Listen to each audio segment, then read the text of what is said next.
आम जुदी जहांयम दुलाड़िदि खान तबे साहस काते लैयाय मे बतरोग रेनाग दो चेद हो बानुआ। हुई दाड़ियागा उनी हो आमे दुलाड़ेद मेया। जहांयम दुलाड़दि खाय उनग गान गे दुलाड़ेम जाते उनी कष्टोय नाम लेखाय जतखन लाहारे आमगे सेंद्रा मे। आबो ओनागे ढेर बन कुसियागा अका आबो नामगे बाबन नामा। हृदय खनेम दुलाड़ लेखाय मेद खन मेद दाग दो जरग गेया। दुख समय जहां सावरे बाय ताहेना खाली सुख समय मेतामा इन आम सावरे मिनाया उनको खन संगिन ताहेन रेगे नापाया। हर ठेन दो उनको गे जस्ती को बड़िजोआ। अकय सब समय मोचा चितान रे उचित कथा को रड़ा। तीस हो बन गुनना कान थेनोआ मिद साथे ताड़ाम हर रे एकला गेम बागिया냐। नोआ दिसम रे मने बुझाव हर खन भूल बुझाव हर ढेर मेना कोआ। आम अडी गानिन दुलाड़ेद मेया ओना तेगे उनग कष्टम इमाኝ काना।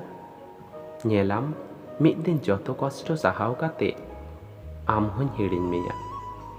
नोआ दिसम रे ताड़ाम ताड़ाम तेñ बुझाव केदा सारी हर उदुग लगिद हर बानु कोआ।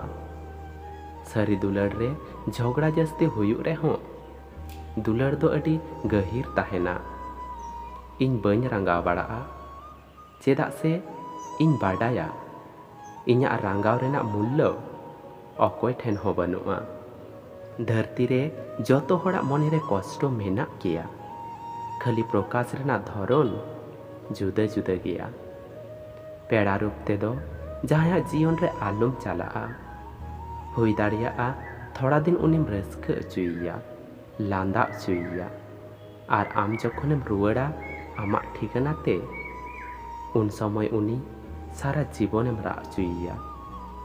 दुलाड़ दो बांग आदोआ आदोआ को दुलाड़िया हर दिशा दो बांग आदोआ आदोआ सानाम अक्तो।